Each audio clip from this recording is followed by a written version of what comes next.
All right, hello everyone. Welcome to ActInf Lab Livestream number 33.1. It's November 23rd, 2021. Welcome to the ActInf Lab, first-time participants and returning participants and listeners. We are a participatory online lab that is communicating, learning, and practicing applied active inference. You can find us at the links here on this slide. This is a recorded and an archived live stream, so please provide us with feedback so that we can improve our work. All backgrounds and perspectives are welcome here, and we'll be following good video etiquette for live streams. We are in the final 2 weeks of November 21, discussing Thinking Like a State, paper of choice, and we have some tentative paper selections for number 34, and likely we'll take a break and start with 35 in the beginning of January 22. But we're really looking forward to an exciting 2022. So if you have any ideas for people to invite for other streams, or if you yourself would like to join, then just let us know. Today in ActInf Stream number 33.1, we're going to be learning and discussing this very cool paper, Thinking Like a State, Embodied Intelligence in the Deep History of Our Collective Minds by Avel, aka Serval, Guénin, and Carlut. And it's just a discussion video, even though we have the author on the stream, which is awesome. We're pretty much in the dot one going to go over anything that we want to. We can return to some keywords and bigger questions that we raised in the dot zero. We can add notes for next steps, for questions to think about over the coming week to touch on again in the dot two, or possible ways somebody could continue this avenue of research. And we will be discussing this paper in next week, 33.2. Okay, we'll go around and introduce our panel today. Everyone can give just a short check-in. They can say hello and something that they remembered from the paper or something that they were excited about to discuss, and then pass it to someone who hasn't spoken, and then we'll conclude with the author. So I'll start. I'm Daniel. I'm in California, and just as we were discussing right before we started, I want to explore this aspect of states as anticipatory cognizers, not just reactive cognizers, and I'll pass it to Dean. Hi, I'm Dean. I'm in British Columbia and ensconced in a cedar box today out in my cabin, and I like the paper because I want to see whether or not there are parallels between what happens on an individual level and what happens on more organized levels of individuals. And I'll pass it over to Blue. Good morning, or good whatever time of day it is in your world, everyone. I'm Blue Knight. I'm an independent research consultant in New Mexico. And I like this paper for many reasons, but my favorite reason is the scale-free aspect of self-assembly. So it's self-assembly at a much larger scale than I'm used to. I normally study cells and subcellular organizations. So I like how active inference unites the things that I like to study with statehood and larger scale organizations. And I will pass it over to first-time participant, Andy. Hello, everybody. My name is Andy. I'm in Richmond, Virginia. I'm very interested in looking at the mechanics of how intelligence works through a collective, right? Are there universal things that we can look at and apply broadly, just to see the movement of information through relatively closed systems, and how to modify that, the cognition that goes along with it? And I will pass it along to Stephen. Hello, and good morning. Stephen here in Toronto. Yeah, I'm interested in this paper in terms of the scale, the social impact of looking at states and how active inference scales up, and also maybe a little bit of provocation in terms of like how much are we looking at the dynamic states of organisms or macroorganisms, and how much are we looking at the state of a dead set of artifacts that helps us work with our niche. and the scale of working with macro artifacts in a niche as much as macro cognitive agents. So I'd be interested about that. And I'll pass it, I believe, to Daniel. Thank you, Stephen. I think we non-authors have gone. So Serval, would be awesome just to kind of recap hello and what brought you to writing this paper as we kick off the discussion. So hello, my name is Avel and or Serval. I'm trained in physics, epistemology, weird things. And what I'm interested with this paper is to show that if we accept a naturalist understanding of cognition, which is a thing that is based on actual systems, actual dynamics, then we can't resist the conclusion that social systems are organized in a way that is cognitive. And I found this basic constellation pretty important because then there are no limits, like systems that are cognitive work in the way they are structured to work. And we can change things and we can understand how change will affect how the thing behave, which is pretty urgent because I think it's pretty likely that the nation-state systems that is dominant today, nation-state capitalism system, is dying and is basically bringing us with it. So we have to explore the state of alternatives pretty quickly and efficiently. And this needs reflexive understanding on what the state space is. Great, and I think it's a pun or a homonym that will return many times. What are the states? Because we talk about partitionings of states a lot in active inference, internal, blanket, external, nested systems, and now we're talking about the nation states. So how are social systems cognitive? We use that state-based partitioning to talk about other cognitive systems, ones that are designed or evolved.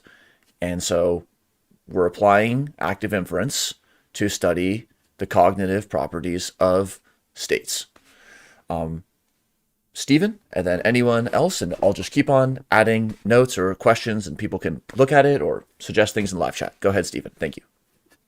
Yeah, I think it's also cool with active inference as that kind of ontological challenge whereby we're dealing with non-equilibrium dynamical states in a non-linear system, which gives rise to pullback attractors, which have this non-equilibrium steady state quality where, however, often states are, or say we think in quantum theory or something, you know, they're like, it goes from this particular state to that particular state, right? So there's also that interpretation of what can be done with states when you start to have non-linear dynamics at play. Thanks. Blue? So something that I mentioned in the .0 video that I'm interested in maybe exploring a little bit deeper is like, what do states aggregate into?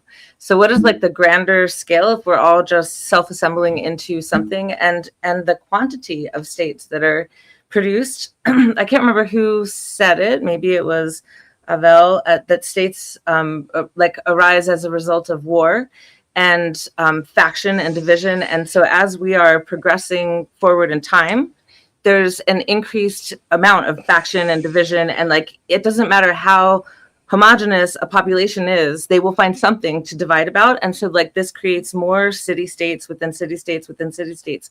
So is there some kind of equilibrium, like attractor space for like the optimal number of states, or is it all going to be like unified, or is it all going to be dissolved at some point? Thanks, Stephen. Actually, that's a good point there, Blue. There's also something interesting about democracy. They say that for democracy to work, there almost has to be a split of around 45 to 50 between different opinioned parties. Otherwise, like if basically one party is supported by 65, 70% of the people, generally speaking, it doesn't work very well, because then there's no dynamic, I suppose, for it to move backwards and forwards. So I think that's quite interesting. Blue?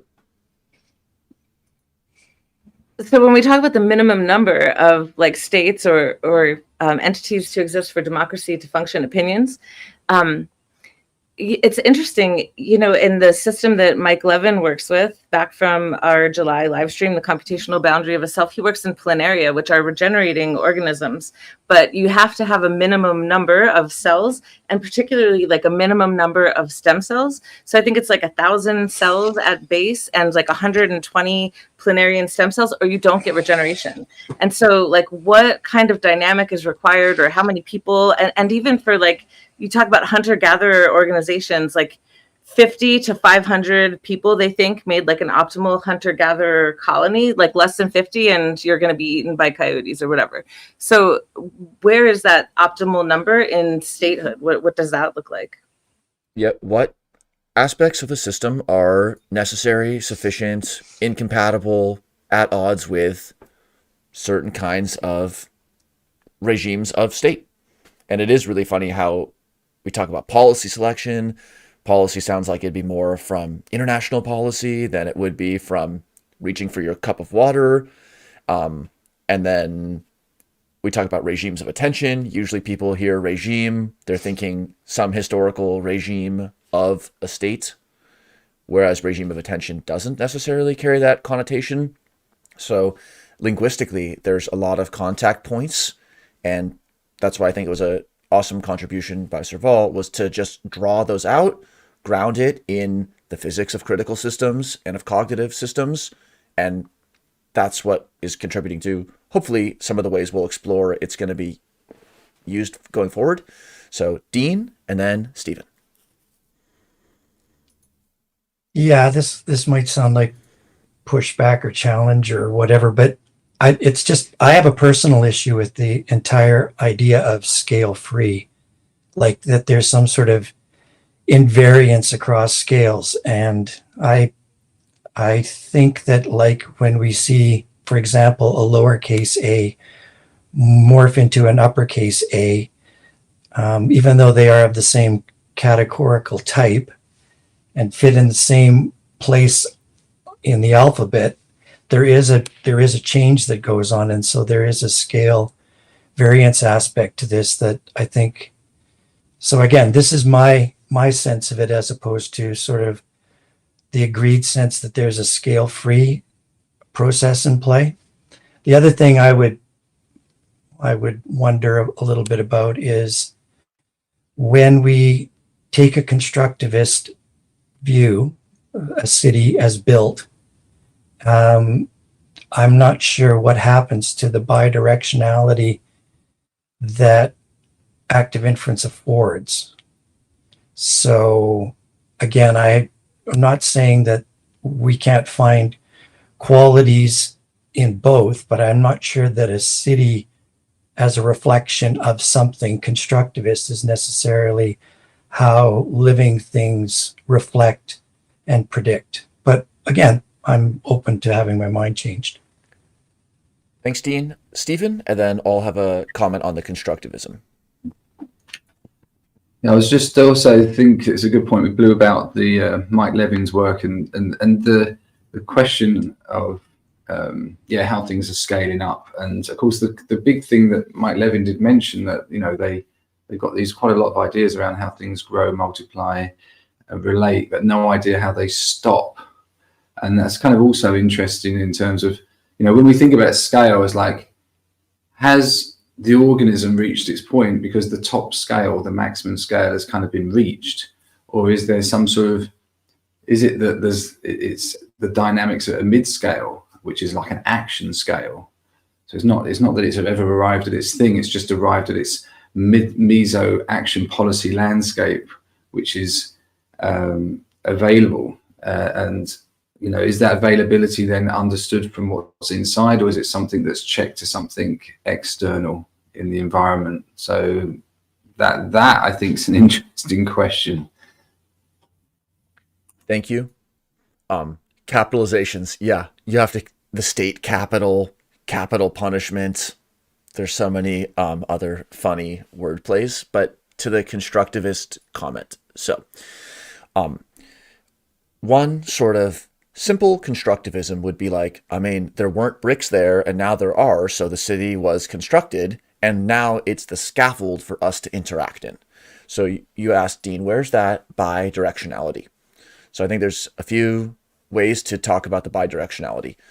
So first is niche construction can be a symmetric relationship. We talk about the agent modifying the niche and the niche is modifying the agent. And so it's like you have the blanket as the interface, and then there are action and inference on both sides of the blanket being used as an interface. And so it's more like a co-constructionism. But if, Lego set A is building B while B is building A, that starts looking more like interactionism, because it's not just instructions, put the brick here. It's a specification of a protocol and an interface for interaction. And that's what opens the door to improvisation and to other kinds of dynamics that aren't just simply like assembly of the 3D printer. And then the other point, and then Dean, is it reminds me of Dennett's 1995 book, Darwin's Dangerous Idea, where he talks about basically two ways that you can talk about the appearance of design in natural systems, which are cranes and skyhooks. And so if you look at a skyscraper, you think, how could that have appeared? One approach is they built a crane to put that last top piece on. And if that crane was too big to construct, then a smaller crane built that crane. So you can have a cranes all the way down, like small things were built and scaffolds were in place that were removed later to result in this skyscraper. Or you can just cut the knot and just say, well, maybe there was a skyhook and they just latched it to the sky and then built down. So that's like top-down constructivism appeals to skyhook technology, whereas bottom-up, emergent, process-based co-constructivism is more of a crane-based approach. So I think that's a very good point, how even with constructivism, we can still retain a lot of the important aspects of constructivism, like physical construction, but we don't need to fall into a unidirectional or a top-down trap. So, Dean, what do you think about that? And then Stephen or anyone else?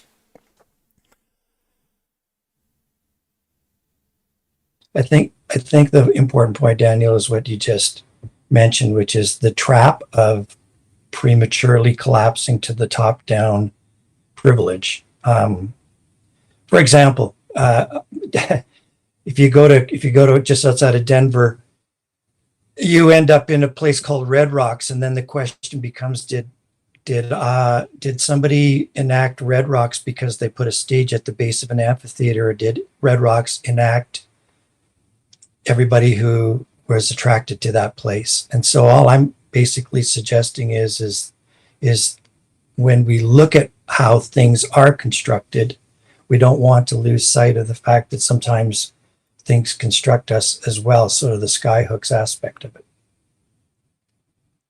Thank you, Dean. Stephen? Yeah, and also, I mean, cranes and skyhooks, it gives that idea of how it links in. They're also dead items, right? So they're both tools or they're both objects. And we can bring in skyhooks, which might be informational instructions, or cranes, which are, places to carry the bricks that are going to build things. But I think that when we talk about that Markov blanket and what goes both ways is, yes, I think when we're dealing particularly with dead things like bricks and that, we construct an environment. Now it's a bit more complicated when we impact an environment that also grows and changes and is alive. However, when something comes back the other way from the environment, is it constructing us, or is it scarring us, or is it giving us lots of little punches in the gut in which we heal? So I'm wondering whether the other direction, it can't construct us, but what don't kill us makes us stronger, type of thing. Thanks, Stephen. Andy, please, and then Blue. Dean, I think in the context of cognition and the state, the specific, the element that's missing, right, is what's the relationship between the nation and the state, right? So the nation would be the bottom-up information or the bottom-up cognition, and the state could be theorized now as the top-down. And then broadly speaking, right, the nation creates the state. The existence of the state changes the circumstance. The changes in circumstance forces the nation, the people, to rethink how they're operating in the world around them because their circumstances have been modified. And now you have this constant bidirectional relationship between bottom-up and top-down in the context of state versus nation and modifying circumstance over time. Thank you. Blue? Dean, go ahead. Oh, yeah, Dean? Yeah, Andy, I like what you're saying, except it's already collapsed to an A to B relationship. And I think what active inference allows for is to keep things up on a generalized abstracted level. It doesn't have to be, here's the nation A and here's the people B. That's the difference, essentially, is if you want it to be an A and B thing, go ahead. That's good for argument's sake. But in fact, what active inference does is it keeps one side of this open and not necessarily specific. It keeps it, in order to be predictable, it asks the counterfactual what if, as opposed to having that pre-presented as the relationship. And it's new. It's a new type of relationship that's arising. And I think that's Right. explored in the paper, in the deep history section. There's really the specifics. There's the minute particulars of the specific states that we have, and typified by Westphalia and a bunch of other historical events that the specifics matter. We're in a complex system. The trajectory really does matter. Blue? So I totally forgot what I was going to say, but I would like to maybe challenge Andy. Like, what is the difference between the nation and the state? Like, is the nation like the people that make up the state, and then the state is like the collective of the people? Like, is it like a part whole concept, or are they two separate larger entities and people make up both? So words, depending on which definitions you go with, right, it gets a little bit squishy. In the context that I use them, state is a construct. The political organization of a people is downstream of the shared identity of the people, of a people. So the nation would be broadly the largest sense of shared self distributed among a relatively closed system in this regard, and the state being the construct by which these people organize their affairs inside of their nation. That's a relatively new idea, right? The idea of a nation and the nation state is relatively new as far as like an overt construction. Beforehand, in the age of absolute monarchy, there was no separation between the state and the people, right? It was all embodied in the person of the sovereign. So, different historical contexts, different periods of time, different cultural contexts. Now, you might get different definitions, but in the way in which I was using it, the state would be a policy requirement of the culture in which it was born, right? It's why American democracy functions significantly better than South Sudanese democracy, even though they have literally the exact same institutions. So Daniel, maybe you want to flip to slide 33, I think, like where we like kind of show in the paper all of the like things that go into like the production of a state. And so I'm curious as to like where nation fits into this. Is it like in the collective identity, or is it like a relationship between like nation and collective identity, or just what your thoughts are on that? Yeah, absolutely. Collective identity to me would be the definition of a nation. Shared sense of self. Everything else are things that you may or may not need a state to accomplish, that may or may not be more efficiently conducted in the auspices of a state, right? Control the monetary flow, you probably need something as sophisticated as a state, but to transfer resources back and forth, you don't, right? You can grow grain and you can trade it for meat. Go ahead. Well, just the collective identity, I'm just thinking about in organism and the liver and, the bone cell. It's like collective identity doesn't mean identical phenotype. And so it makes me think of a cultural memory where each person, maybe there's a few touchstones that 80% of people know about, or increasingly though, there's less and less shared information amidst the informational changes that are happening. So what does that mean when everyone's only going to have a little partial facet of the collective memory on board, but maybe they can enact broader processes that are truly collective? So how do we respect differences and shared aspects across multiple levels? So Blue and Dean, and then Serval, I want to hear what you're thinking about this. So just like Daniel, how you were talking about like the bone and the liver cells like making up an organism, I think that speaks here to what's the specialized roles and like the density of settlements enables that like functional specialization. And like you can have a blacksmith and a shoemaker and a farmer and everybody takes on their own little role, and then goods can be redistributed. So it just like reminded me of that and like that functional specialization and the importance of it. Thank you, Blue. Dean, and then Serval or pass. Yeah, when I was watching the 33.0 and I saw this slide, thank you, Blue, for asking for it to be brought back again here. This is, again, a specific to a specific because it's historical and it's reflective. And the fact that we can look at things and say, this is what happened, we can look back on them. I'm not sure we want to necessarily conflate that with active inference, which is about the recursion. So this is what happened. We can see how things moved across a timeline from point A to point B, a city state evolved. But is that recursion, which is what active inference is about, which is variation upon variation? I'm not, again, I ask, is that, I know how we can diagram it and represent it, but is that representative of what actually occurs in recursion when certain thresholds appear and then just as quickly disappear? Interesting. So, Serval, if you'd like to add anything, and then Stephen. So there are a lot of threads that were opened. What are you asking my opinion about? I think part would be just on nation and state, similarities, differences, what is and what if, and then more on this sort of integration slide. Where does active inference come into this tying of the knot? How does active inference?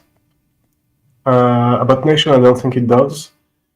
Nation is simply a collective identity that is associated to a political entity. It's a community of peers that happen to have some stakes and power over the behavior of an institution, that is a state. And the fact is that nations are not universal. You have a lot of states that are not nation states, that are not associated to a community of peers. For example, the Roman Empire, it was empire, which means that you have people who get the power that form an ethnic group, that is the Roman, and you have all the rest of the people that exist in there that also are ruled by the empire that is dominated by the Romans. So you do not have a community of interests that is associated to a state. You have an ethnic group that dominates other ethnic groups through a state. So nations are not they are not invariant aspects of what a state is. However, they are collective identity, or at least ways to build boundaries between a group and an out-group. They seem to be an invariance of efficient human collective action according to Ostrom's principles. So there may be more tendency to build nations, to build nation states, when you have more important between group selection.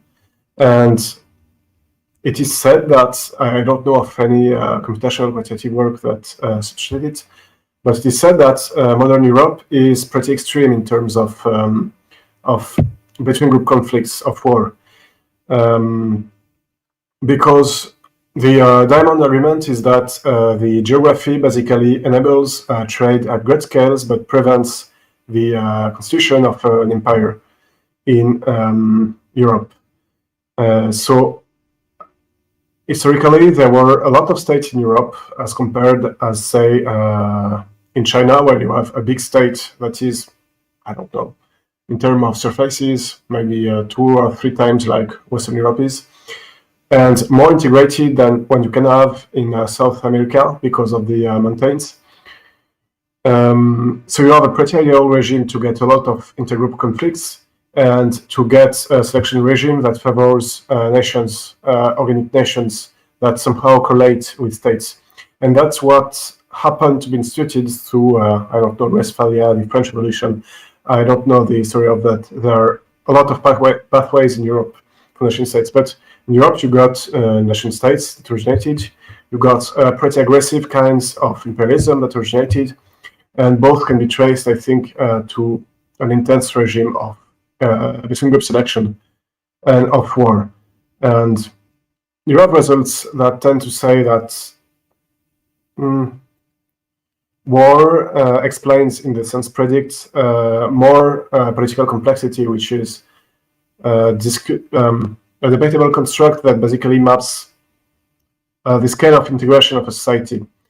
So the history of Europe, of modern Europe specifically, and medieval Europe and everything post the Roman Empire, would have selected for both nations and aggressive kinds of imperialism. And this is the kind of organization we get to live in now. Thank you, Serval. Just like the ecological regularities through evolutionary time scaffold the evolution of an organism's cognition, this is a transposition of that argument to the biogeographical and contextual and ecological factors that give rise to and scaffold the development of states as things, as cognitive entities. There are some parallels there. So it's an awesome point. Thank you. Blue, and then Stephen. Avel first. Yes, yeah. There is pretty important things trying to say. That is, a state does not naturally correspond to a nation. Maybe states have originated on nations. Maybe they are associated to nations now, but a state need not entail a nation. You can have a state of a specialist that control population. You can have a state. That's kind of the usual deal, actually. So, yeah, nation is a collective identity of in a community of interest. A state is control systems built from administration, and it can be and often is captured by the elites. That is ethnically, socially, and in terms of cultural norms, pretty distinct from the people it controls. Chicken and the egg. Egg as the secreted state. Chicken as the life form, but then there's a coevolution. So that paradox stands there too. Blue, Stephen, and Andy. I'm going to defer and come back around to my idea. So Stephen, and then Andy. Yeah, I think the whole scale question is very interesting here, and where it sort of, so often, I mean, in the European Union, you've got the European Union, it's kind of, we're a union of pluralistic partners is the idea, and you've got this tension where one side is basically saying, no, you're not, you're a state, and we want to be a nation, an independent nation. There's this tension, right, between, well, no, we're a union, and when actions are working, that works the union, right? And so I think that there's a scale where people try and work at, and the rate at which people work at, what's the dynamics of people, in the same way that when you have politics seems to have a very slow trajectory, you know, things shift, you have the state, you have your identity of your party.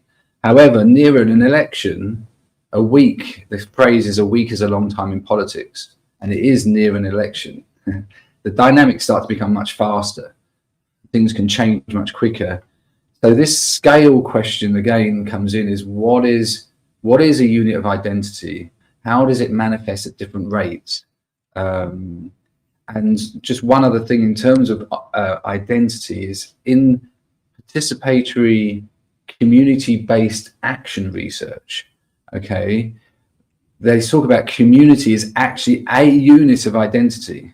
It's almost like there's so many different types of fluidity at the community level and overlaps between communities that it becomes a unit of identity to actually work with in measuring stuff. We tend not to do that. Like at the higher level of the nation, it's just the flag is a unit of identity. It's which hasn't maybe changed in 100 years. So it's an interesting, as well as the, how much can things change and how much are the ability for things to change caught up in the artifacts that embody them. The artifacts that constitute them in some case. So Andy, any comments, or Tableau? Yes, thank you. So I was going to, well, let's go see with what you just said, right? Smallest action, element of action in this context. Identity is the smallest element of action. However, it is guided or bounded, right, by its ability to affect change. So if you deeply identify with one other person in this world, the two of you are the small that you have. Identity becomes basically shorthand for interest. We two people, by calling ourselves a group, have a certain worldview and a certain desire to see our interests achieved. We have the capacity of two people to accomplish that. So what is our ability to affect change at that scale? Relatively small once you're talking about anything larger than interpersonal relationships, right? But it doesn't change the fact that your identity is shorthand for your interests and that we all, at whatever level or scale we're operating at, are pursuing our interests to the best of our ability, bounded by relative power, right? But this idea of nation versus statehood, Serval, you're absolutely right. The state is a thing independent of a nation. Sometimes they correspond, and typically we say that's a good fit, because otherwise it's an empire, right? Otherwise it is somebody else's ideas of what constitutes right and wrong in terms of projected values or institutionalized values that are now imposed on you because the state is not representative of your cultural worldview or your shared identity. It is something provided to you by somebody else's in the form of empire. But the question that I had, right, going through the slides, there was this idea that the state as a top-down hierarchical control system. What is then nation, or what is then identity? How does that function in the sharing of information and cognition relative to the state? Thanks for the text-driven question. It was a core argument of the article, just to quote, that states can be and should be understood as hierarchical control systems. So, Avel, if you want to give a direct response, otherwise Dean and Blue. So there is a direct response, which is that to talk of hierarchical control systems, basically to talk of top-down control. This is, I think I've reframed the same point, the same thing in saying those both words. And of course, there is no cognitive systems that is pure top-down. Well, they do not work. They live in labs and they are not useful. So basically, the organic organization of whoever happens to have a say in what a state is at least the ascending dynamics in the collective brain. They are what affect in Bayesian terms what change the priors and the policies, etc., etc. So in the case where you have a defined nation, a defined entry group that happens to control the state, which I'd say is exceptional from what I've read, you can't say that there is a meaningful nation-state fit, and the nation is basically the brain and body of a state, in the sense that, well, the ascending dynamics that influence what the control systems does. In most cases, you will have, I'd say, a pretty much stronger decoupling, because basically only elites would get a say in what the state does, and in societies where in most societies, the elite is not to define an ethnic group. In that case, you will not have a clear fit between a nation and a state, although, of course, the community of power that define the state, if you conceive it as a nation, will define what the state's prior are. Well, participate to define, because of course they have the tool, etc., etc. Thank you. So awesome, lot of hands. So Dean, then Blue, Stephen. So I want to just circle back to what Andy just said. Andy, when you, if you go and look at this live stream 3 hours from now, even when you see a perfect reflection, we'll assume that this YouTube video comes out exactly as it intended. I think what you just said proves that we're not talking about scale free, we're talking about scale friendly, because what you will see is not what you just did. And so I think that that has a huge bearing on this idea of what we're talking about here. We can shapeshift into what Stephen Sillett has pointed out here, is that fact that we can fill between these two levels of scale doesn't mean that it's one size fits all. It quite literally means is that we can fill, we can change, we can modify.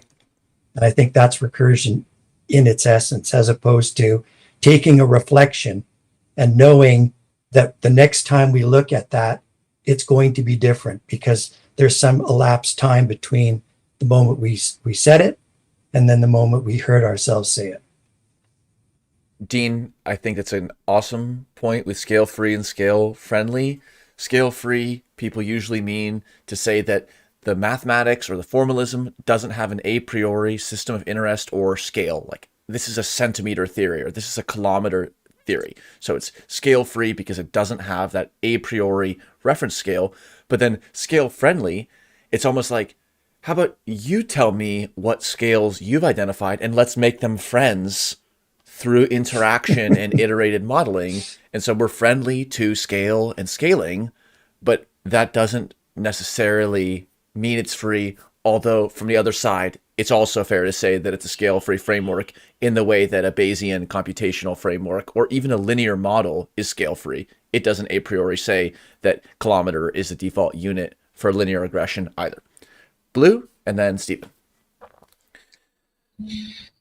So I think what I'm going to say is going to touch on the comments that were made by both Andy and Serval.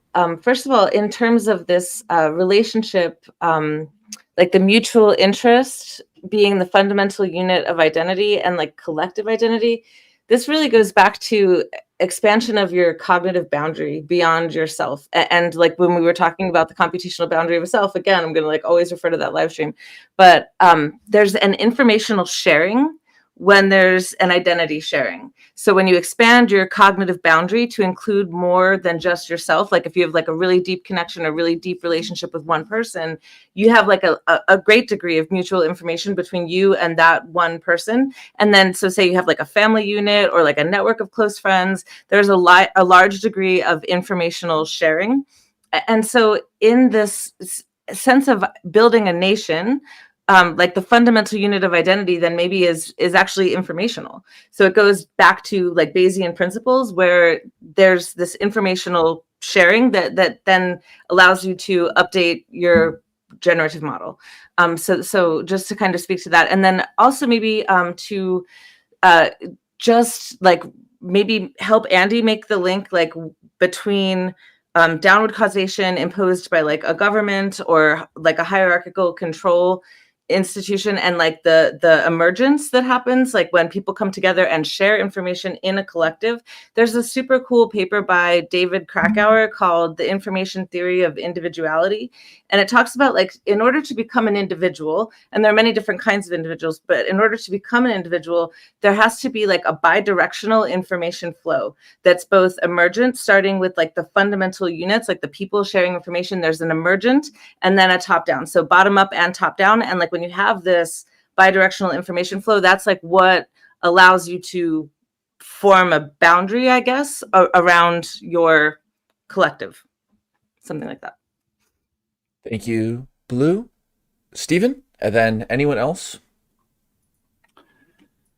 Yeah, I sort of picking up what Dean said there, and so yeah, there's and actually Blue and everyone else is the formulism is scale free at the free energy principle, and then you get into applied active. So then you get into active inference, which has a sort of a scale free quality, and then you get into adaptive active inference, and then you get into, you know, inaction of adaptive active inference, and then you get organisms like us that want to apply active inference. And I think that I think it does like really start to go scale friendly once you start to go up. And one thing that I find interesting, this actually is nice because it ties into this infusion space work that I do, but I look at the face and the body. So there's a particular scale at which my mind is embodied, and you can see it. And the bit that you see is the bit that we show on this screen. You're not looking at my foot or my shoulder or my hands. You're looking at the face. So the face is the embodiment of my mind as an identity. Okay, this is my projective identity, and it becomes very useful. So it's scale friendly at that scale, but you know, until the other scales of my body aren't, you know, my liver doesn't do a great job of my identity. Okay, and then we got, okay, what scale do I have to get to? I'm talking around, if I'm just talking one-on-one, I don't sit here waving a Canadian flag or whatever, right? Now, if I'm a crowd of 1,000, now maybe we need to have a big flag on a stick, right? And that becomes my face, right? That becomes my projection. But that's a scale friendly because now again, it's kind of gone in and recapitulated in the environment. So that's kind of interesting. Thanks. Thank you, Stephen. Serval? I don't really get the debate about scale-free, scale-friendly thing, because what a scale-free theory is a theory that is, in principle, a formalism that's in principle, it's not a real different scale. So, for example, by opposition to the weak and strong forces that only have a measurable effect at very small spatial scales, gravitation and electromagnetism, they can influence things that are pretty much afar. Well, not electromagnetism, because you have the mutual cancelling of plus and minus charges, but in principle it could affect things at distance because of the error square dependency scaling. And the fact that you have a theory that is scale-free does not entail that every system where you express the theory is scale-free. So for example, you have the gravitation theory that is scale-free, but if you study the solar systems, it has a scale, which is about the distance from the sun and the furthest thing apart. If you study electromagnetic motor, it has a scale, which is well, the size of the motor. And if you study a biological organism with a scale-free formalism, it has a scale, which is whatever scale at which the organism happens to exist. So I don't get what the debate is about. Dean, how about give a thought on that? Yeah, I got a thought on that. So I think we can see what a reflection is. We can see what a triangle is. We can see a very small triangle, and we can see a very large one. Those are reflections, but that is not recursion. And as soon as you get into variability upon variability, you're going to have to come up with something more than a reflection. And I think that's why you have to come up with something that more than scale-free. I mean, we can see scale-free, and nobody's arguing against that. But I guess what I'm pointing out is that if we limit ourselves to that, we're not going to see the entire picture. All kind of intermediate. I think they're both very valuable views. Scale-free is certainly more aligned with the way that people do talk about formal models, whereas scale-friendly is a little more of a Deanism, which is always fun. I see scale-friendly as emphasizing the active role of the modeler in connecting the levels. So it's not enough to just say, like, I have a stretchy ruler that could apply to different scales. It's not an a priori scaled ruler, and then making it more of this process of approaching the mechanisms and the processes that are interacting amongst scales, rather than just thinking, well, we'll put the linear regression on the little thing, we'll put the linear regression on the big thing, and then we'll have a scale-free applied theory. This is more like, let's take that system as a indivisible unit of function and then like interact with it in a little bit more of an ActInf way. And it can still be scale-free for those who like that way of talking about it. But for those who want to get to know it, maybe ScaleFriendly is approachable as well. Stephen? Yeah, I think there's also active inference and adaptive active inference and inactive inference. So I think, like Daniel made a good point, there's keeping the active inference flow through and helping that is really useful, right? So that we don't lose the formalism side, because that's the danger, right? We clip off the, but there is something, for instance, at what point is adaptive active inference possible? Like, is that the point when you need to have the brain within a reason, or there needs to be some generative process that's regulating active inference for it to then adapt at different temporal scales? Now that raises some other questions about exactly where, but there's even the idea of what adaptive active inference, inactive active inference, or adaptive inactive potentially is, starts to then tie in, well, and if I can only do certain adaptive active inference with the brain, then there has to be the scale of an organism that has a brain, and below that scale it can't. So there's something that becomes transitionary or contextual. Dean, on this point, and then to Serval for a combined response. Yeah. So again, I think knowing that a triangle is a triangle, regardless of the volume of its footprint, is important. I think when we include updating, when we include time, then we should include scale friendly. So I'm not discounting scale free, but I'm saying that the updating process, whether you want to call that adaptation or inaction, the change aspect of it doesn't get resolved simply because a triangle is a triangle, if that makes sense. Bucky Fuller said angle is metaphysical and general. It doesn't refer to any specific substrate to say that something is a 60-degree angle, and frequency is always bound up in space and time and the specifics. So any realized system is going to be both. Serval? So, Stephen, I think, talk about adaptive active inference. Adaptive active inference is something that Kirchhoff introduced in 2018, I think, something like that. Tries to reproduce inactive notions of cognition from active inference. What it says is that you have agency when you have a hierarchical modulation of active inference system. You have higher level of active inference that modulate lower levels of active inference. The question it raises is basically a question that is not solved, and I don't even know what's my opinion on it, in the ontology of science and naturalism, which is, do we have different level of existence, or do we have only scales? And even at this level, when we admit that we have things within things within things within things, and that's what the world is, it's complicated. The thing is that, to circle back to a question that has been raised initially about how active inference relates to other theories of cognition, the way Kirchhoff tries to formalize inactive concepts of cognition is entirely wrong. Because the activists, they do not say that organisms are hierarchically modulated. Active inference theorists say that the brain is hierarchically modulated, and they apparently projected it on the activists. The activists say that a system that is cognitive must be operationally closed, which is it has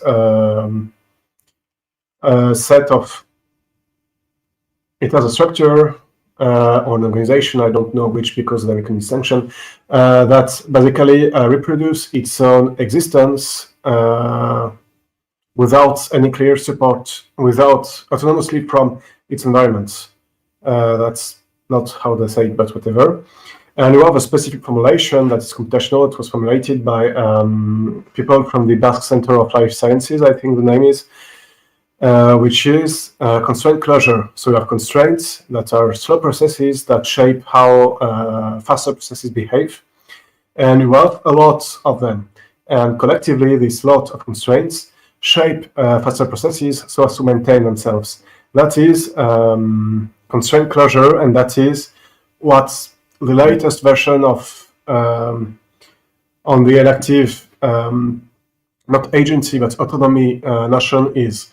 And this entails not a hierarchical modulation, but a meshed net of processes that make something else exist at in between scales. And the notion of what is the ontic status to give this is pretty complicated. I don't know. You have people that think that level is just an epistemic construct that is built by scientists, and this is pretty consistent with a hierarchical approach. With a meshed approach, everything becomes ambiguous. The meaning of every single terms become ambiguous.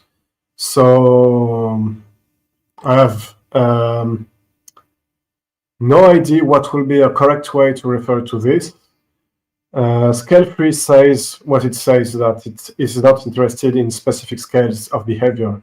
And it also says implicitly, when we are in the context of active inference, that it is not interested in a specific ontic level. What applies for cells applies for multicellular organism, which applies for societies, and which in the case of vanilla active inference also applies for dust, vortex, flames, and whatever.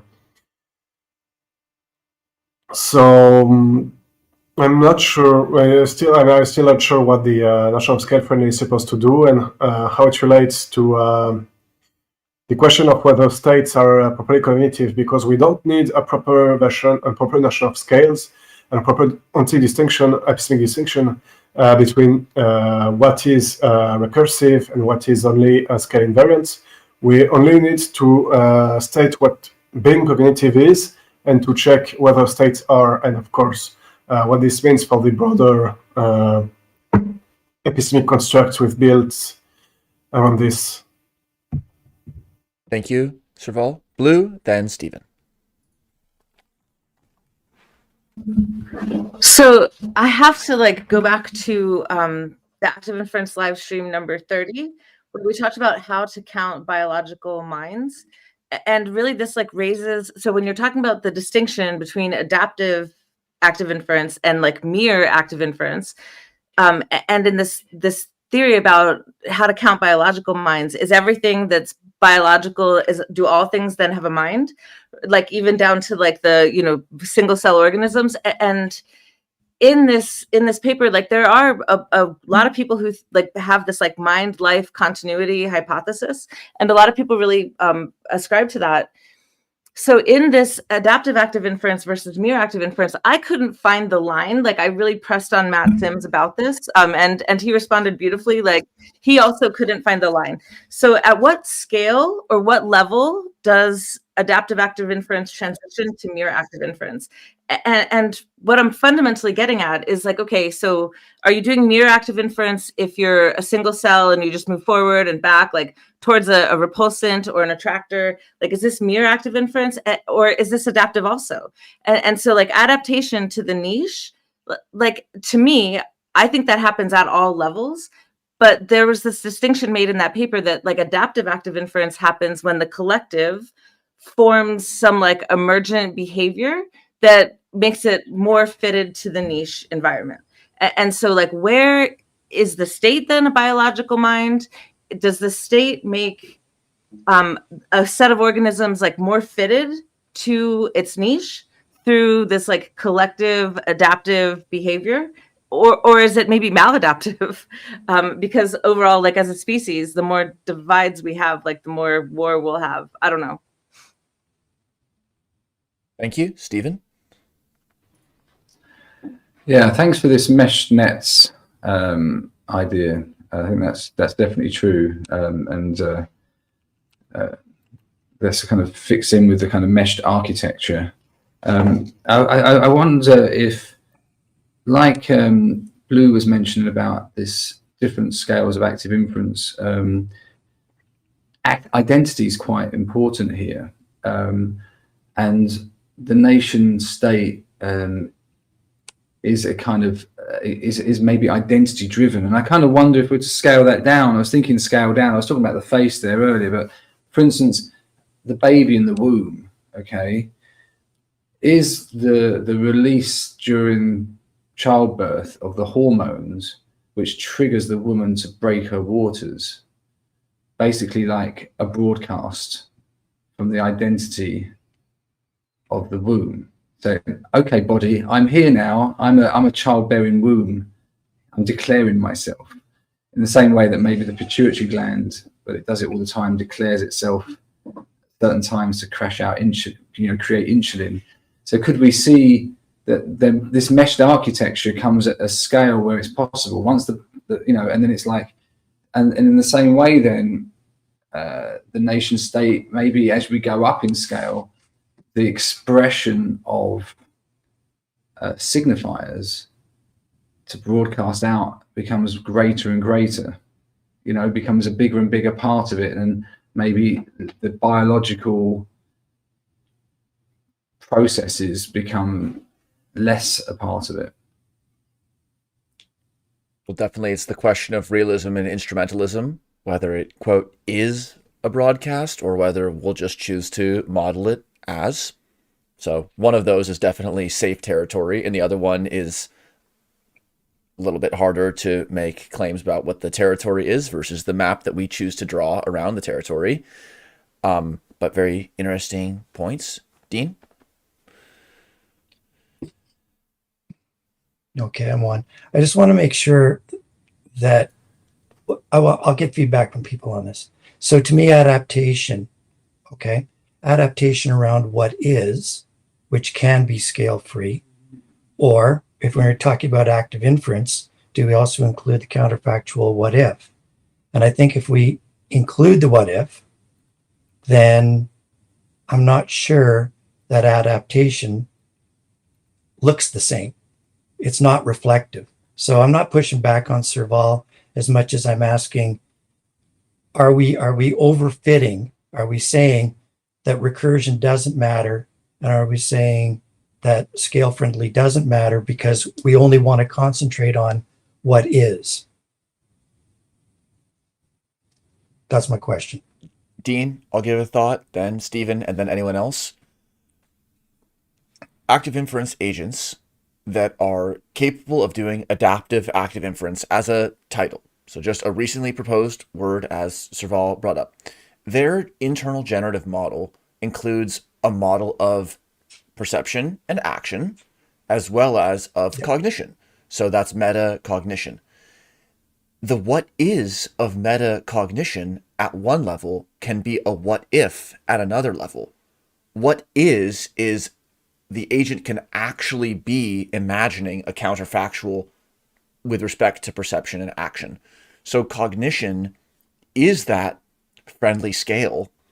It helps us bridge the what if and the what is, because there's so many other angles. One other path to walk through that would be like in Anil Seth's book Being You, there's a great discussion about how counterfactuals actually are like the basis of cognition. Like, how do we know that we're looking at a real mouse, like on my computer table, versus like a picture of one at the same resolution? Because actually there is an implicit counterfactual. I could move at a different angle and see something different at the physical object, but I wouldn't expect the shadows to move on this JPEG.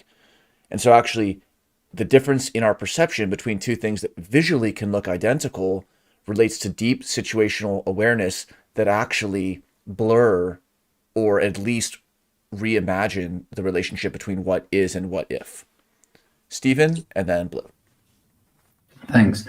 Actually, this paper is serving as quite a useful bridging provocation, because as you just mentioned there, Daniel, with okay, so what if, a way of what if and counterfactuals. So there's the cognition, which is a particular scale of perspectival or even implicit what if, the counterfactual. But what if this and that happened in the future? Well, the other question is, what am I becoming?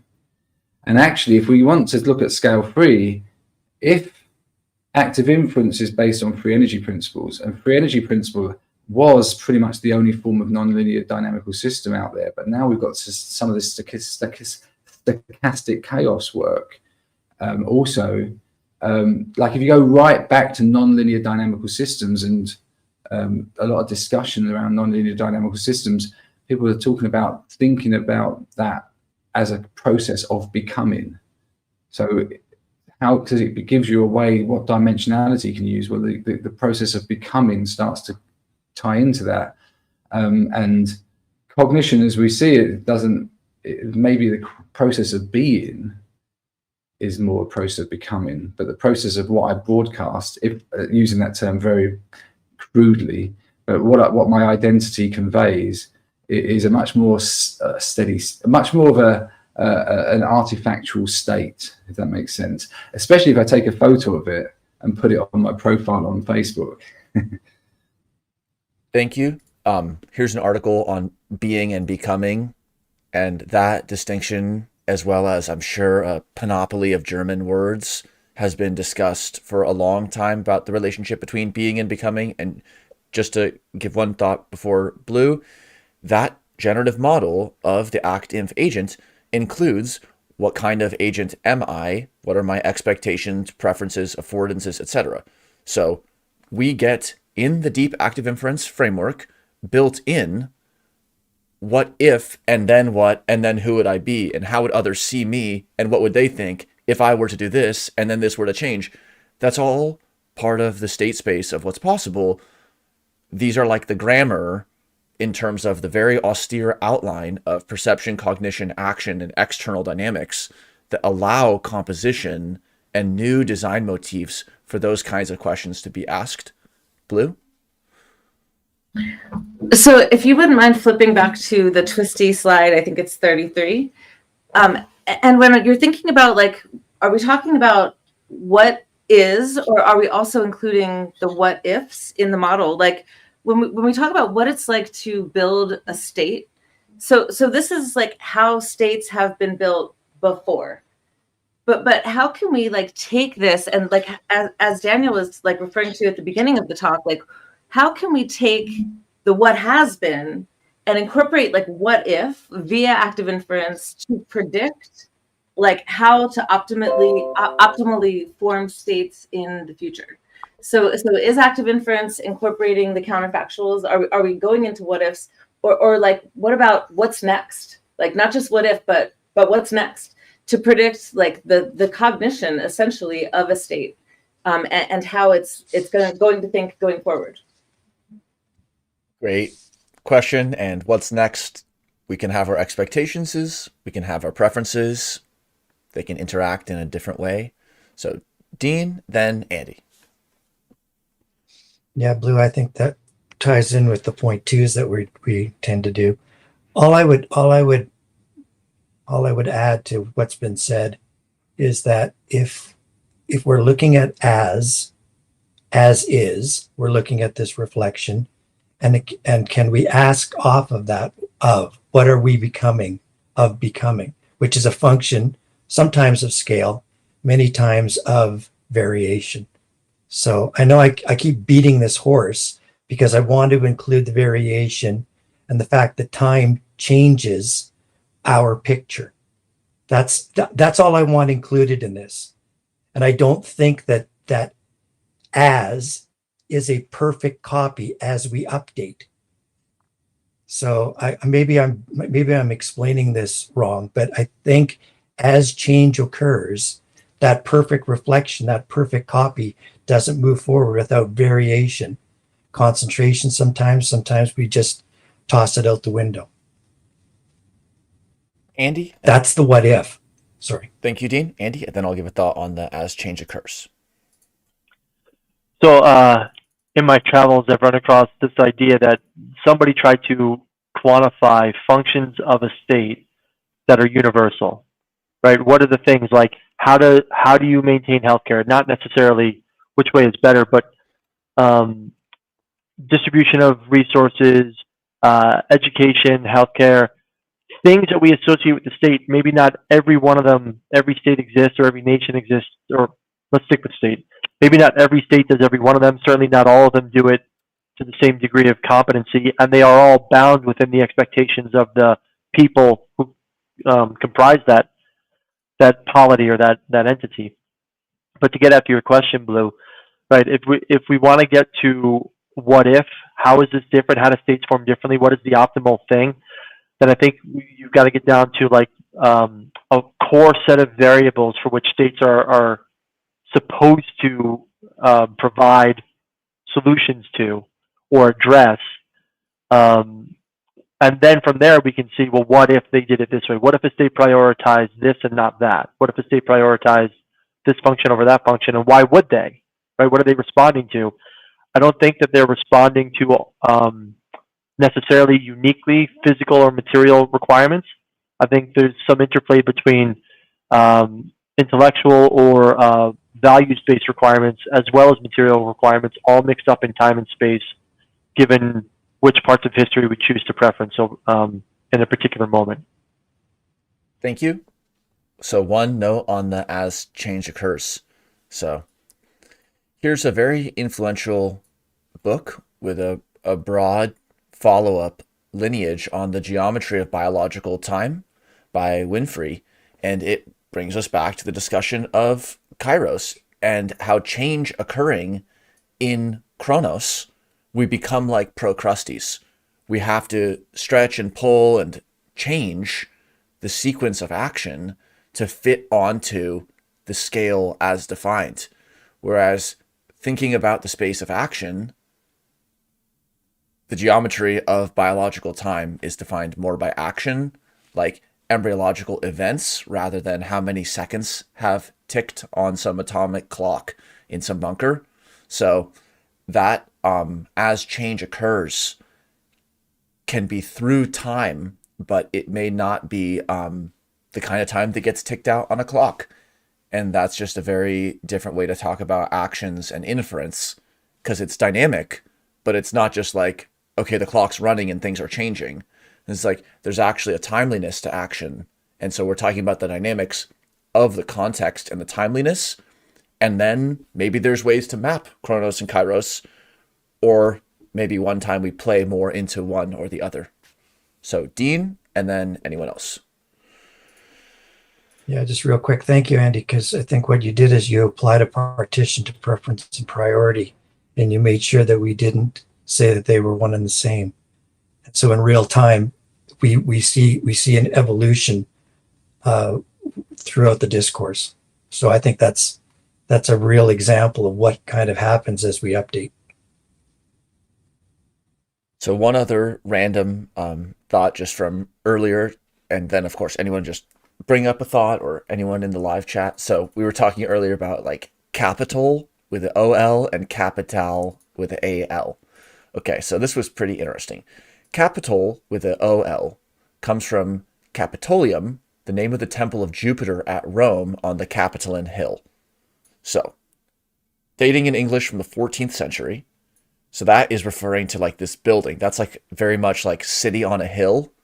And city on a hill is used as a multi-scale allusion to the United States at the very least. Like Capitol Hill, but of course broader notions of what the state stands for. And then there's capital with the AL. Capital, on the other hand, has a far wider range of meanings and application. The word comes from Latin as well, from caput, meaning head. And then it has a lot of polysemous uses, like capital punishment, which we talked of being the seat of government, like Sacramento is the capital of California, but then like venture capital, capitalization. So that's just interesting. I hope it's not simple wordplay when there's a homonym, but it's very interesting that they both draw back to Rome, which was alluded to earlier when thinking about the seeds of what today's states are on the world stage. So Andy, then Stephen. Yeah, Serval, would institutions of the state, right, like Ministry of Foreign Affairs, be considered an example of embodied intelligence in the context of cognition for the state?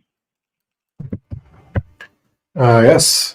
Something that Blue said earlier is that people proposed collective agency to be based on the capability of a certain kind of regime of behavior to influence individual fitness. What I would say is that this is wrong. The biological organization, it is by definition organization. It is constraints that exist upon the collective behavior system. If you look at, say, a steel beam, it is a structure. It is something that affects how the steel beam interacts with the world. And this is something that is entirely invisible from the perspective of a single particle of steel, which is the natural lower level, lower scale perspective you can articulate. So the view that organization is entailed by things that affect the niche of their constituents is flawed. What organization is constrained to a specific scale and a specific behavior on a specific dynamic. And the relation it has with the body which certain scale of cognition is about, is the set of those constraints that collectively enact behavior that we say is cognitive. So when Ministry of Foreign Affairs or something is doing a thing, it is embodied in the sense that it participates in a greater network of constraints which collectively build an organization, which entail the behavior, each specific decision of the Ministry of Foreign Policy. So, for example, if there is some kind of collective, say, moral panic against communism, it's likely, in the absence of any formal statement against communism, that decision be tainted by that, decision be biased against specific people and words and themes that are branded communist. And this is not entailed by anything at the formal level, at the level of symbolic computation that could be construed as constituting the highest or most recognizable forms of state cognition. Yet, this participates in a collective behavior that is adapted from the broader system. This is basically the nation-state distinction from earlier. The aggregate behavior of specific sets of institution constraint fast processes will build the slower processes and basically entail the behavior. And this is not something that needs to be acknowledged from any higher level. And this yet is cognition. And this grounds a view of embodied cognition as something that for the states, as something that is grounded in not the body of any single individual, but in the body of the state as the set of its constituting constraints. Thanks, Serval. I also put up a quote that people can pause the video and read from the Gulag Archipelago that specifically refers to organizations as organs of the state, which is a little bit of a almost sinister meat grinder way to describe the state. And it refers to this interplay between the awareness and the actions of individuals and the system's outcomes at the state level. Stephen? Yeah, I think as well as this is really useful. I think this embodiment and our intuitive ability to embody does then recapitulate the inference process. So as well as these terms, the seat of government or whatever coming from, say, we see it coming from Roman literature, but over time it's been encoded and maybe abstracted out, and we use words, and sometimes you have to look up the etymology to sort of find out where they came from. But we do intuitively see a difference. If someone says someone's going to take their seat at the Senate, well, you get a feel for that, but you don't say they're going to take their seat at the palace. They're going to take they're going to sit in the throne, right? Because the whole point of the palace is that those seats are not everyday seats, right? So but you get that because of how space is treated around one of those seats. Like you don't put a load of seats around and roll up a load of thrones. You give space to it. And there's actually a lot of interesting work in physical theatre where you literally can work with space to convey how much space you give someone will convey how much power they have. That reminds me of the term meronym. So that's like when you say there were 10 mouths to feed.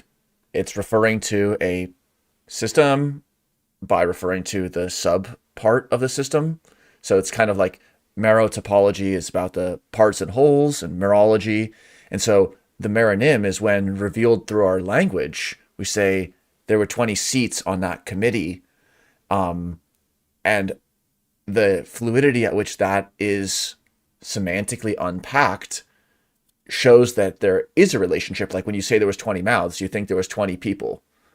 And that includes a lot of our assumptions. 10 pairs of hands, or 10 hands. What does that say about our assumptions about ableism, or about what the default is in our way of speaking like that? Stephen, and then anyone else. Yeah, and well, ableism definitely comes in then as these codes. As people have started to look at ableism, that's a very good point. And also, there's that intuitive understanding that there's the idea that a team generally is really more between 5 and 10 people to optimally be a team. And then you've got this idea of a group. So you have an intuit. When you hit 20, you've gone past a small group into a large group. And there's a whole work around large group interventions and getting aspects of the system in the room, which is about when you can no longer look at each person in the eye and hold it, which is sort of after 15, 16 people. So again, you hit this, to some extent, we don't need to be taught that. These things evoke the reality for us as this structured organism in place. Now, it's probably different for a dog on 4 legs. Maybe they can only sniff around 4 dogs, right? And that's a big crowd for them. So, and is that about their mind, or is that about their morphology? So it's definitely an interesting question. Thank you, Serval, and then anyone else.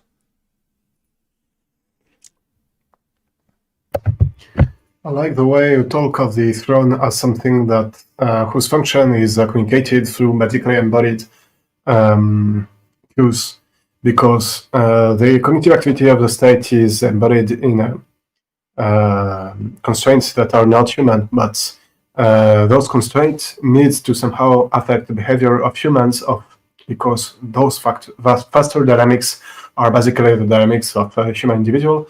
They need ways to constrain it and influence it to exist as constraint. And a major way they do so is by building the niche humans living. So building the way humans embody their perceptions, relate to each other, take decisions, etc. And to simply build a monumental architecture to convey that specific buildings have specific functions and are very important, and that you have to understand the underlying philosophy to exist as a functional member of society. It's a way to do so, and that's a way which the throne basically affect people to believe in the kind of exceptional qualities of the sovereign, which are necessary for a state that has a sovereign to exist. So the throne and the crown or any other kind of token there. So it's embodied. It refers to a wearable or a bodily position. it refers to, of course, an encultured and a semiotic context. It's enacted. That relates to declarative speech acts. I pronounce you married. The speech act is the action. And so when we're talking about writing and language-driven systems, which is a key part of, again, that deep histories section, declarative speech acts become very important. When you're served the subpoena, or when something is ruled and the hammer comes down on the table with like sort of like the finality of the act, like an onomatopoeia relative to the declaration that was uttered in a certain ritualized context. These are great examples about how we can use like the 4E framework. And also I was going to say it's extended, because the crown and the throne, they're literally off of the body. And then what's the story that's like the total, like, oh, king got owned, emperor's new clothes, where the extended cognitive apparatus that signals the cultural position of the king is revealed to be not what it is. And so it's like, to strip the person of their role is just like stripping off their clothes. And these are just all kinds of very accessible phenomena that we can ask, how does this support a 4E or an active inference approach relative to some other approach? Like signal processing, yeah, I'm sure you can make the neural network that recognizes a crown versus other images. But that is like a subcomponent of visual perception within this broader picture. And then also it helps us ask, what if, and how we could design embodied, encultured, enacted, extended, etc. systems that reflect the statistical regularities of who we are now and how we think things are and how we expect and prefer things to change.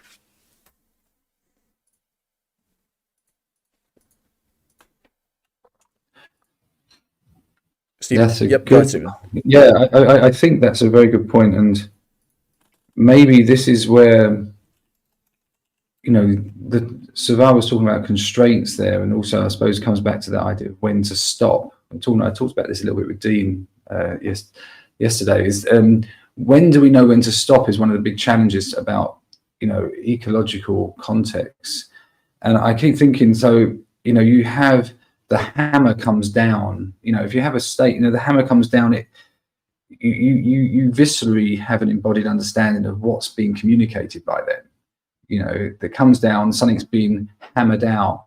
And in the Houses of Parliament in the UK, they have this big mace. They call it the mace. It's an ornament, an ornamental mace. But of course, a mace, well, I don't know if this is exactly true, but I think of a mace normally as something you club someone over the head with, right, in a battle, right? So it's there as maybe that big stick idea that's been brought in. But one thing that really came to mind when this was coming up was what happened during Nazi Germany when the new technology of sound systems came out. So the big thing that happened was these big rallies that completely overwhelmed people is no one had, just like we didn't have with social media before, no one had an embodied experience to calibrate. And in some ways you maybe never can, because it becomes slightly beyond the concepts of embodiment, what it meant to be in this big arena where you heard sound coming from everywhere. And then the idea is that was part of the reason where it became disruptive. Maybe we weren't able to constrain, and it just became a cancerous almost overwhelm.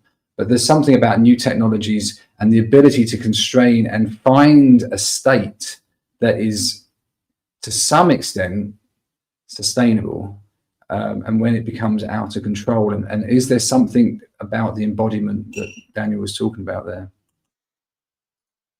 Thank you, Stephen. Serval, and then anyone else. So I want to emphasize that as in the formalism I'm calling out to, the notion of a constraint is not does not entail the notion of an interdiction, of a top-down order, or of of a stop on a behavior. A constraint is a slow process that modulates a fast process. For example, if we agree on the sound of some word, say lamp, so we have a relatively slow process that is our couple behavior that will constrain our relative faster processes, in the sense that when one of us use the word lamp, the other will understand what it refers to. So it will basically allow the dimensionality of the possible behavior I have, because I will only pick behavior that are consistent with the fact that you said the word lamp, as I understand it. So the way that we culturally build our niches, it's not something we understand as constraining. It's something we understand as creative, and yet it corresponds pretty naturally to the concept of constraint as would be used by a physicist or system biologist, which is the sense I use in that paper. Thanks. It reminds me of a paper I could find it with it was like developmental constraints or opportunities. And it was just saying, you can think about okay, I guess there's some morphological creature that just extends in a blob. But any other one that has facilitated, enabled affordances to grow in one direction can be framed as the constraint from the other dimension. And so there are two sides of the coin to talk about what is the constraint that enables. It's like chess. It's the enabling constraints on chess moves that allow brilliant chess games and a culture to actually arise. So Serval with a direct response, then Stephen and Blue. Yeah, thank you. I think Blue had her hand up first, I'm not sure. But what I wanted to say is that to have something that exists as a meaningful construct, to have interesting behavior, you need symmetry breakings. For example, you need particle of gas to not be independent. The default assumption of a physicist is that everything depends on nothing. Each particle evolves independently, essentially. So this means that I need basically the mean and the variance of their individual trajectories to have all of the necessary information on my system. This corresponds to pressure and temperature, depending on what the trajectory is. Well, there is no clear mapping actually. Whatever. But if I somehow forbid, if I somehow build correlation between the behavior of those particles, then there are new possible behavior that emerge. You have new possible elements of the state space that exist. You have a creation as far as a physicist that is concerned with behavior within certain state spaces, is as far as I forgot my phrase, but the physicist sees creation because you have things that were not part of the set space he drew at the beginning of the existence of the system that become existence, something that was not and that now is. And what is interesting is this process of becoming, as I don't know who, as we discussed earlier, because you have kinds of symmetries building and symmetries breaking that are constructive, and yet they need to be constraining, because if everything just arbitrarily adopts any kind of behavior in the state space that is accessible, that is possible in principle, you have just full entropy, you have white noise. You have literally nothing there. You have just particles that wobble, wobble, wobble, wobble, wobble. And the fact of existence, that we have things to talk about, it entails the constraining of the possible set space to everything is equally likely, to some of the things are more likely, and it entails a meaningful map between the possible states at the macro level, at the lowest possible level of description, and the states as we are interested in a specific at a specific moment. So Thank you. There was writing on the way that constraints are not restrictive but creative. Thank you. The absence of restraints, statistically, constraints would just refer to, an unconnected Bayesian graph, just independently vibrating variables. And so to have anything that's tracking or anticipating something else, we're discussing the imposition of constraints using that term. Stephen, and then Andy. You mentioned, I see, Daniel, you put there enabling systems / constraints. So I think there is that. I totally get, and I think it's a very good point about, you've got the stochastic chaos, and you've got the general dynamical processes, and there's going to be some way of constraining that through different levels. There's also then, if we take consciousness as being at the brain stem and not in the frontal cortex, and it's then sending stuff out, I can see that biological dynamic, but you also have this enabling system process of scale.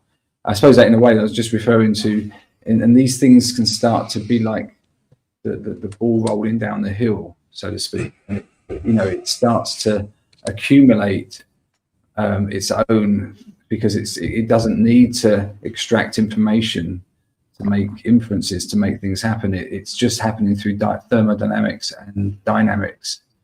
So I wonder how we can think about the challenge of these macro systems, then the enabling system overriding the emergent dynamical system.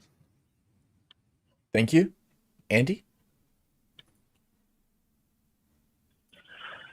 Is there a fundamental difference between thinking like a state and thinking like a tribe, or is it just a level of sophistication with what specialties are enabled once you get a state level? Thanks for the question, Serval. A state has administrative systems, a tribe does not. So, like, you have a lot of ways societies can be organized that are somewhat in a continuum. What I call a state is a specific control system that, is in a pretty binary state. Either it exists or it does not. And in the case of tribes, I don't think most of what we call tribe have an integrated decision system, more like shared ethnic cultural norms. And if they have integrated decision systems, it's certainly nothing like administration. It's so fascinating because the tribe can be implicitly existing without a state, as Serval just noted. And it makes me think about Web3 and DAOs, where it's almost like the states are being defined first, and then the people are rushing in to fill. So instead of the historical emergence of specialization and elaboration and formalization on top of an implicit background of the people, and then in a complex interplay, as we've been discussing, this is almost like a computational state that people are migrating to with a preset governance system, sometimes one that's incredibly constraining, and people may not even know how constraining until they're there. So that's an inversion of how we've seen the members of the state and the state's evolution engage.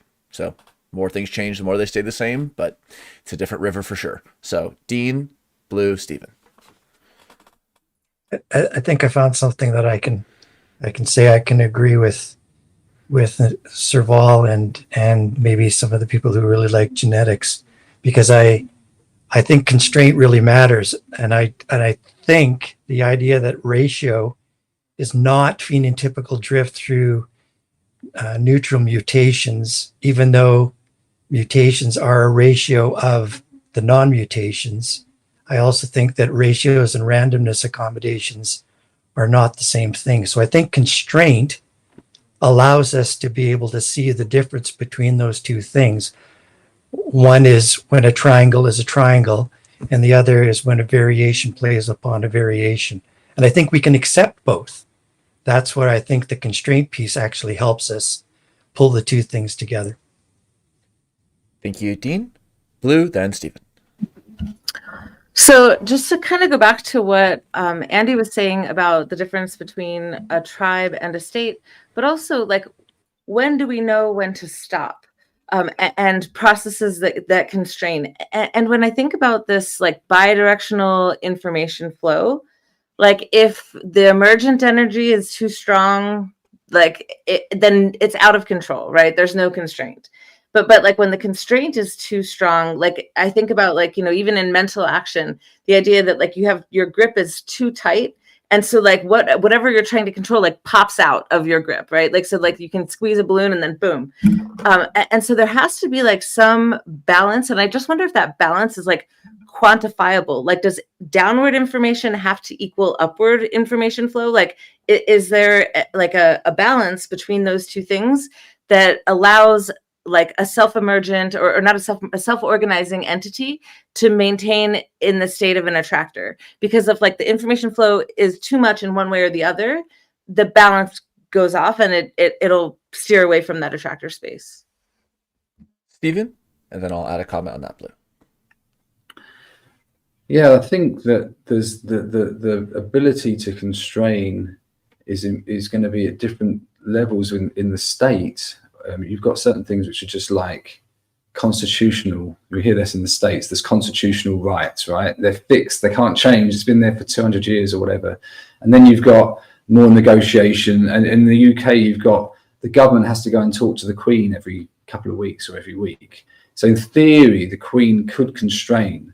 Now, again, they don't just have to send a letter. They have to go and meet in person and talk. There has to be. So then there's this intersubjective dynamical constraint. And then, of course, then for scaling, you've got the kind of, we can't really do it as organisms, so we put in an electoral system. But the electoral system and the democracy in North America comes a lot from the tribe, the sort of scaled tribes of North America, as much as it does from France. So it's quite interesting. And one thing they have in Toronto, we have the Treaty of the Dish of One Spoon. And the Treaty of the Dish of One Spoon is basically they sat round in a circle and they have a spoon, they have a dish with one spoon, and you only take enough for yourself and you leave enough for nature. And it's passed round, and that's the treaty of how to look after the Great Lakes. And actually it was a lot of that kind of slightly scaled version of tribal work, which then informed and said, okay, Europe, you're killing each other all the time. What about something a little bit like this? So actually democracy in the US was partly from the not really tribes anymore, but that kind of scaled piece. So I think there's that need to sort of draw back into something which is more contextual, more dynamical, as well as the kind of, I don't know, the more kind of law-based approach. Thank you. So people have been mentioning the getting a grip, which was, of course, from the paper about how states get a grip on their subjects, and that was drawn from the work of Jelle and Rietveld, talking about optimal grip and skilled performance and all these other cool enactive and ecological, psychological ideas we've talked to. So it's like, of all the trajectories that the golf club can take, we're constraining that to some lower dimensional manifold that's getting a grip. And I totally agree. I think a good example of an empirical system and about what kind of reciprocal interactions exist and what attractor states does that beget is the Federalist, anti-Federalist discussion at the end of the 1700s in the United States, with people saying, if you have the affordance for a standing army at the federal scale, then we'll see this happen at the lower state level. Or if there's the ability to engage in foreign diplomacy or print debt at the federal level, then we'll see this happen or not at the state level. And so I think that's where we go from sort of the what has been and what is to the future that we don't know about, the what if, where we are in that scale-friendly level, where we're talking about designing or modifying or perturbing or intervening in those causal threads that do link and co-constrain the smaller subunits with the larger processes. And how do we talk about the space of design there and integrate our preferences and expectations together with just sometimes the dazzling and tragic and complex history of just everything we see on this map. So we'll have just a few minutes left. From anyone who'd like to, let's just hear like some last thoughts. What's something cool from today, or what's something that you're looking forward to discussing more next week? And otherwise, it's been an awesome .1. So Stephen, and then we'll go around to anyone else. Yeah, following on what you were saying there, Daniel, and I'll use this as a sum up. It slightly opens up a new thing, which maybe we'll get to the next session. But, you know, how do we see what happens with the nature of tech companies and the huge affordances that puts into our landscape? Also, the constraints, if we take the McLuhan tetrad of how it then changes the way we behave. But overall, they're introducing, rather than a constraining or a sort of a wise constraining way, it's putting out there what's out there, and it's affording huge amounts of new novel interactions, be it Microsoft, be it Google, be it Facebook, and then they're getting hugely powerful just through permeation into society. So you know, something that's interesting is then where does, you know, I think that may reflect one of the challenges we have at the moment with corporations getting so big. So thank you. And this is a very, very good talk, and lots of things are sparking off it. So I appreciate it. Thank you. Yeah, like nation states used to be like states were the big players in town. There was big ones and there were smaller ones, but that was sort of like the ultimate level of analysis.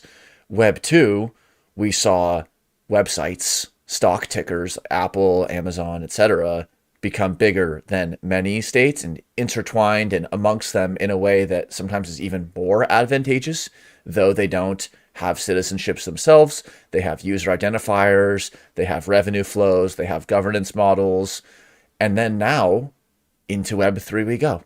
And platforms and protocols, maybe even decentralized ways of accumulating governance and economic systems that will also be, at least initially, larger than smaller nation states and Web 2 tech companies.